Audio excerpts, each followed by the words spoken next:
Welcome to the podcast. My guest today is Brad DeCamp. He's with the ADAMH board. Welcome back to the podcast. I have to say welcome back because you're here quite often. Well, it's always a pleasure to see you, Dave. Thank you. Yeah, good to see you looking so spiffy. So, yeah. Well, thank you. And I only would say that the only improvement I could say in your case would be you need to get those glasses checked, because if it's good to see me, you really are having a bad day seeing. No. I disagree. It's always a pleasure. All right. Now, we always have a little fun back and forth. Yes, we do. Because we need to kind of lighten things up when we get into some of these topics. Occasionally, yes. ADAMH board. Explain to those. I just thought, let's start off with something, because maybe this is the first time people hear that term, they see it. What is it even about, in a nutshell? Yeah, that's a great point. So ADAMH stands for Alcohol, Drug Addiction, Mental Health. And our board is responsible for developing, planning, funding, and evaluating a system of care for individuals who either may need addiction services or mental health services or both.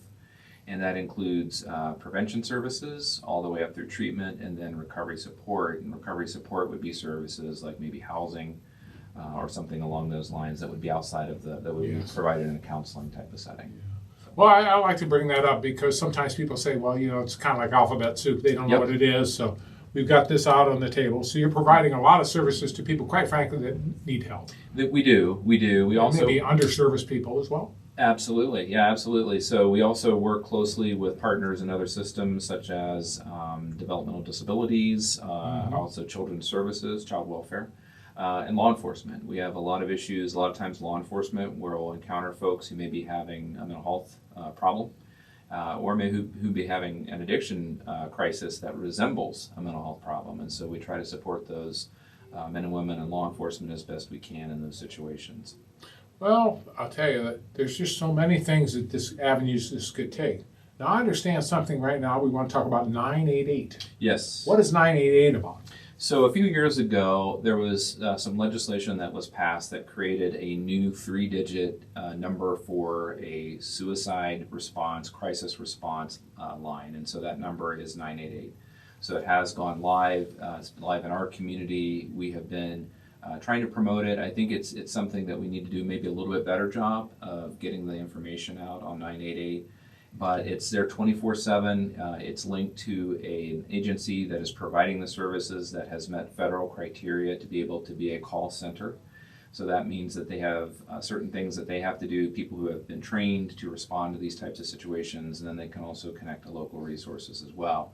But it's been in the community. It's something that they're still refining a little bit, especially around the geolocation. Yes. So that's something they're still working on, but it is available locally, and we want to make sure that people are aware of it. And that's called 988. 988, just those three numbers. Just as you would call 911 for maybe a medical emergency, this is for mental health and addiction services, so people can call and get help if they're in crisis. Now, is this a new, when I say new thing, is this relatively new? This Relatively new, yes, it is. Yeah, it's something that's been around for probably less than 4 years, I would say. So again, in the eternal scheme of things, it is relatively new.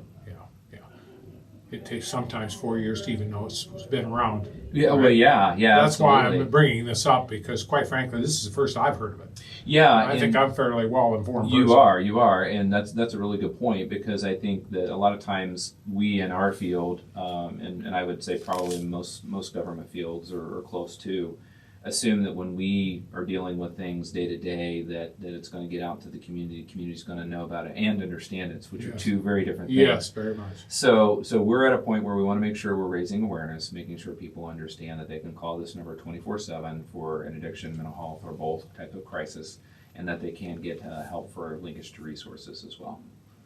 Mid-Ohio Lost Team. So this kind of ties in with this whole. A little bit. Yeah. So I'm glad you brought that one up. So let's start with what that is. So this is again a relatively new partnership that we have with our sister ADAMH board in Delaware and Morrow County. So we're co-funding this project through Cornerstone of Hope, and what Cornerstone of Hope does is they provide a Lost Team. LAW stands for Local Outreach to Suicide Survivors. Okay. And so this is a response team. It doesn't respond on site. This is after maybe law enforcement have come in and they've determined that there has been a death by suicide, and it's there basically for family support. And that's obviously something that's very traumatic. It's something that's very challenging for families to navigate. families may not know that they need help in that moment. Obviously, they're struck, they're dealing with grief, a lot of different emotions. And so what we have decided to do with our team is to basically say, we're not going to show up on site. And some loss teams do that. We don't take that approach in either Crawford or Marion. We are basically a follow-up response to basically say, as you're processing through this, we are here to support you. We're here to walk along with you. And that applies also to deaths by overdose or even non-specific traumatic deaths.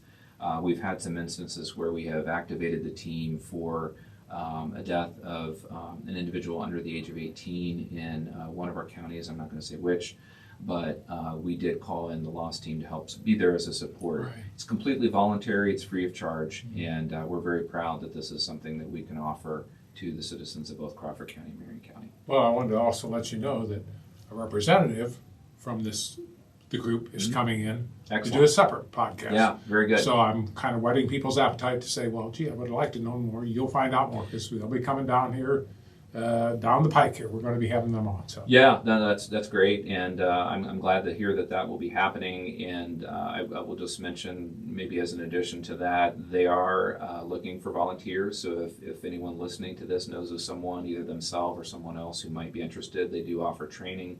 And then they will go over the protocol for how you would be responsive or be responding if someone were interested in doing that. But it's something that we hope that no one ever has to use. yes, But since it is a reality in both counties, it does unfortunately happen from time to time. We do want to at least make sure that is available to folks. And again, completely voluntary. They don't have to take advantage. Yes. So we're happy to offer it. well, it's another, what should I say, arrow in the quiver. Because there's a lot of different things, and we just never know what. People need help. Yes. And sometimes it's all packaged a little different. Mm-hmm. Maybe it's this area, maybe it's another area. But the more that you have out there available to them, then people get used to saying, yes, there is this group. I've heard of this group. It's about awareness. It's about these services. Being available, because a lot of times people just don't know the services are out there. No, they don't. And you and I have had some, I think, far-reaching conversations about some different topics, and I think grief we've touched on before, at least once that I can remember. Yes. And people grieve differently. Yes. And so, very much so. sometimes that loss, the realizing the magnitude of that loss is not going to hit until maybe there's going to be shock in most cases. And I think as people start to work through those feelings and emotions, then they realize they may need help. Now again, they still may not, and that's perfectly fine too. But in the event they do, we want to make sure that we're lining them up with someone who can help. Well, that's a good point about grieving. It's like when I lost my parents, and I remember when I lost especially my mother, because my mother had died after my father, and I was really busy because I was the executor of all this her things. I didn't think about it, but as soon as she had died, you have to go into that mode of trying to protect these things. Yes. And so you're not really thinking about grieving or that, but then one day all of a sudden this is over. Yeah. It's gone. Yeah. So I know what you're talking about. So. And I'm by no means an expert on this. What I would say is that, like I said, everyone grieves differently, and each loss is different. Absolutely. So Absolutely. you may have a prolonged illness, even if you have someone who's had a prolonged illness that is in a terminal condition. I still think that there's an element of this life that we're in that you're somewhat unprepared for. Yes. And so I think that's part of what I really value about this particular service that we offer, is that it's there if you need it. Yeah. Mental Health Month coming in May.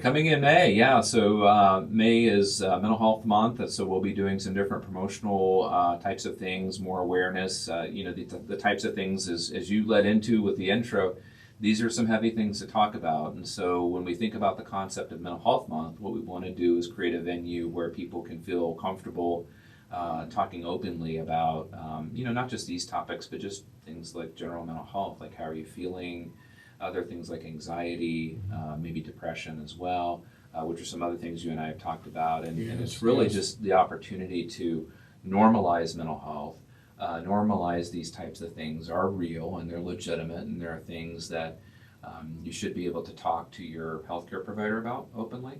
But also if you need more intensive services, or if, again, if there is a crisis, we do have these other services like 988 and things that we've touched on before.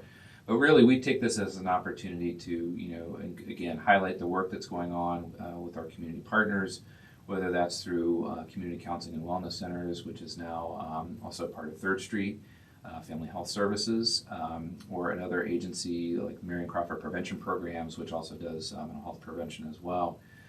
Those are just a couple of examples that we have locally. And it's really kind of taking, again, that opportunity to normalize, to hopefully reduce stigma that people have about being concerned about talking about mental health.